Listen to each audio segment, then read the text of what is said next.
कहानी देवरानी जेठानी। सीता और गीता दोनों जेठानी देवरानी है। सीता नौकरी करती थी और गीता घर संभालती थी। पूरा परिवार सुखी से रहता है। सास ससुर दोनों के दो दो बच्चे, कुल 10 लोगों का परिवार है। कई सालों बाद दोनों की बुआ सास कुछ दिन वहाँ रहने आई। सुबह उठते ही बुआ जी ने देखा सीता जल्दी जल्दी अपना काम निपटा रही थी। गीता ने सबका नाश्ता टिफिन बनाया, जिसे सीता ने सबको परोसा, टिफिन पैक किया और चली गई ऑफिस। गीता ने फिर दोपहर का खाना बनाया और बैठ गई थोड़ा सास और बुआ सास के पास। बुआ जी से रहा नहीं गया, बोली, छोटी बहू तेरी जेठानी तो अच्छा हुक्म चलाती है तुझ पर। सुबह से देख रही हूँ रसोई घर में तू लगी है और वो महारानी दिखावा करने के लिए सबको नाश्ता परोस रही थी, जैसे उसी ने बनाया हो। गीता और सास ने एक दूसरे को देखा। गीता बोली, नहीं ऐसी कोई बात नहीं है बुआ जी।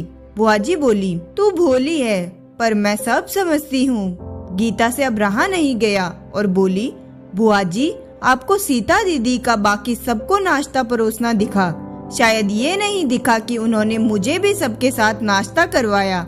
मुझे डांट कर पहले चाय पिलाई, नहीं तो सबको खिलाकर और टिफिन पैक करने में मेरा नाश्ता तो ठंडा हो चुका रहता, या मैं खाती ही नहीं।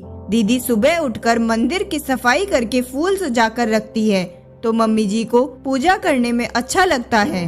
मैं तो नहाकर आते ही रसोई में घुस जाती हूँ। शाम को आते हुए दीदी सब्जियाँ भी लेकर आती है, क्योंकि आपके भतीजों को रात में लेट हो जाता है, तब ताजी सब्जियाँ नहीं मिलती।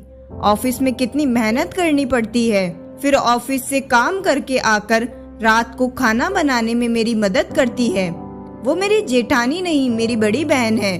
मैं नहीं समझूंगी तो कौन समझेगा। बुआ जी चुप हो गई। शाम को सीता सब्जी की थैली गीता को पकड़ाते हुए बोली, इसमें तुम्हारी फेवरेट लेखक की किताब है, निकाल लेना। गीता खुश हो गई और बोली, थैंक्स दीदी। गीता ने सब्जी की थैली किचन में रखी और किताब रखने अपने कमरे में चली गई। बुआ जी ने सीता को आवाज दी, बड़ी बहू यहाँ आना। सीता बोली, जी बुआ जी। बुआ जी बोली, तुम इतनी मेहनत करके कमाती हो, ऐसे फालतू किताबों में पैसे व्यर्थ करती हो, वो भी अपनी देवरानी के लिए। वो तो वैसे भी घर में करती ही क्या है, तुम दिन भर मेहनत करती हो और वो घर में आराम। सीता मुस्कुराई और बोली, आराम? गीता को तो जबरदस्ती आराम करवाना पड़ता है। सुबह से बेचारी लगी रहती है, किचन में सबकी अलग अलग पसंद, 4 बच्चों का टिफिन सब बनाती है, वो भी प्यार से। सुबह की चाय पीने का भी सूद नहीं रहता उसे। दोपहर को जब बच्चे आते हैं फिर उनका खाना, उनकी पढ़ाई सब वही देखती है। वो है इसलिए मुझे ऑफिस में बच्चों की चिंता नहीं रहती। मैं अपना पूरा ध्यान ऑफिस में लगा पाती हूँ। कुछ दिन पहले ही प्रमोशन मिला है। मम्मी पापा की दवाई कब खत्म हुई है, कब लानी है, उसे पता होता है। रिश्तेदारों के यहाँ कब फंक्शन है, क्या देना है, सब ध्यान रहता है उसे।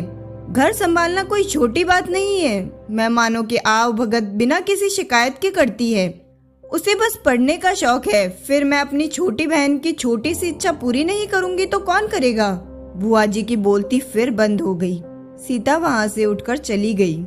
ये सारी बात सास पूजा करते हुए सुन रही थी। बुआ जी के पास आकर बोली, जीजी ये दोनों देवरानी जेठानी सगी बहन जैसी है और एक दूसरे का अधूरापन पूरा करती है। मेरे घर की मजबूत नींव है ये दोनों, जिसे हिलाना नामुमकिन है।